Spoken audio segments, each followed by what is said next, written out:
السلام علیکم ورحمۃ اللہ وبرکاتہ۔ ایک روزے کا فدیہ کتنا بنتا ہے اور فدیہ کون لوگ دیں گے؟ یہ آج کا بہت اہم سوال ہے۔ میرے معزز سامعین، بھائی دوستوں اور بزرگوں اور پردے میں رہ کر سننے والی میرے غیور ماؤں بہنوں، ایک بات ذہن میں رکھ لیجئے کہ کس بیماری پر ہم نے فدیہ دینا ہے۔ ایسا نہیں ہے کہ آپ کو ہلکا سا بخار ہوا ہے یا ٹائیفائڈ بخار ہے یا پھر کوئی ایسی بیماری ہے کہ وہ ٹھیک ہو جائے گی تو آپ روزہ نہیں رکھ پا رہے تو آپ اس کا فدیہ دیں گے۔ ایسا نہیں ہے۔ یاد رکھیے، یہ وہ بیماری یہاں پر یعنی کہ وہ بیماری مراد ہے یہاں پر کہ جو بیماری یہ امید کی جا سکتی، ڈاکٹر نے یہ کہہ دیا ہے کہ بھائی یہ ٹھیک نہیں ہو سکتا، یہ بندہ فوت ہو گیا، اس کے ذمہ روزے تھے، یا پھر ڈاکٹر نے کہا کہ یہ بندہ ٹھیک نہیں ہو سکتا، اس کا جو ان سے نا اب یہ روزہ نہیں رکھے گا، تو اس کا فدیہ ہم نے دینا ہے۔ اگر اللہ کرے وہ ٹھیک ہو گیا ہو، جس کا فدیہ روزوں کا دیا تھا وہ ٹھیک ہو گیا ہے، الحمدللہ بالکل ٹھیک ہے، تو پھر شریعت کہتی ہے ٹھیک ہے، تو فدیہ دے دیا، لیکن اب جو روزے اس کے رہ گئے اس کو قضا کرے، اس کو ادا کرے، وہ جو اس کے روزے رہ گئے۔ اللہ نے اب صحت دے دی ہے تو ٹھیک ہے۔ اگر ایک آدمی روزہ نہیں رکھ سکتا، دو چھوڑ کر ایک روزہ رکھ سکتا ہے تو بھی وہ روزے رکھے گا۔ صرف فدیہ اس شخص کے لیے ہے کہ جو بندہ روزے نہیں رکھ سکتا، مستقل بیمار، جس کو ڈاکٹر نے جواب دے دیا ہے، جو فوت ہو چکے ہیں۔ اب مسئلہ مجھے امید ہے آپ کو سمجھ آ گیا ہوگا۔ اب آپ نے یہ سمجھنا ہے کہ ہم نے فدیہ کتنا دینا ہے ایک روزے کا۔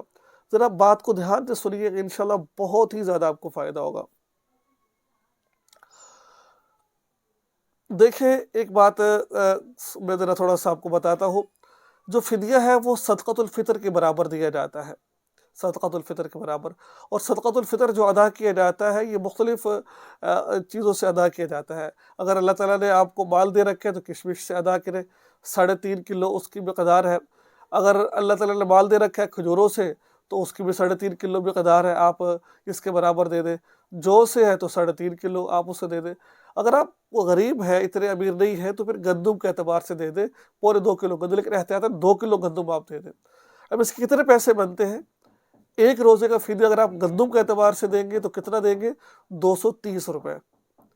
دیکھیں، ہر علاقے کا مختلف ریٹ ہوتا ہے، آپ اپنے علاقے میں مختلف پتہ کر لیں کہ آپ کے علاقے میں گندم کا ریٹ کیا چل رہا ہے، پھر اس اعتبار سے آپ دیں۔ میں ایک عمومی بات آپ کو بتا رہا ہوں میں، ٹھیک ہے؟ کیونکہ اس کے علاوہ کیونکہ ویڈیو 2023 میں بنائی جا رہی ہے تو اس کی بات کر رہا ہوں۔ اور جو کے اعتبار سے اگر آپ ایک روزے کا فدیہ دینا چاہتے ہیں تو 550 روپے آپ کو دینے پڑیں گے۔ کھجور کے اعتبار سے اگر آپ فدیہ دینا چاہتے ہیں روزے کا تو آپ کو 1400 روپے دینے پڑیں گے۔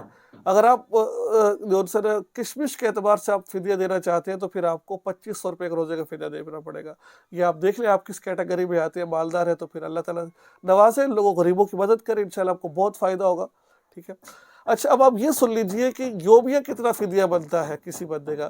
اگر آپ گندم کا اعتبار لگائیں تو 6800 روپے، یعنی کہ 7000 میں 100 روپے کم آپ کا جو ہے نا یہ فدیہ بنے گا آپ کا ایک مہینے کے روزوں کا، ٹھیک ہے؟ اور جو کے اعتبار سے دیکھا جائے تو 16500 روپے آپ کا فدیہ بنے گا، ٹھیک ہے؟ یعنی کہ ایک مہینے کے روزوں کا۔ کھجوروں کے اعتبار سے لگایا جائے تو ایک مہینے کے روزے کا 42000 روپے آپ کا فدیہ بنے گا ایک مہینے کے روزوں کا۔ کشمش کا اعتبار کیا جائے تو 75000 روپے آپ کا جو ایک مہینے کا فدیہ بنے گا۔ تو اللہ تعالیٰ نے جو آپ کو توفیق دے رکھی ہے تو آپ اس اعتبار سے اللہ آپ فدیہ ادا کریں آپ، ٹھیک ہے؟ تو بہرحال یہ میں نے آپ کو مسئلہ سمجھا دیا ہے کہ فدیے کا طریقہ کار کیا ہے، ایک بندے کتنا فدیہ دے سکتا ہے۔ تو مجھے امید ہے کچھ نہ کچھ آپ کو سیکھنے کو ضرور ملا ہوگا۔ چینل کو سبسکرائب کر لیجئے اور اس ویڈیو کو آگے شیئر ضرور کیجیے گا تاکہ اس طرح کی ویڈیوز آپ کو بر وقت ملتی رہے۔ السلام علیکم ورحمۃ اللہ وبرکاتہ۔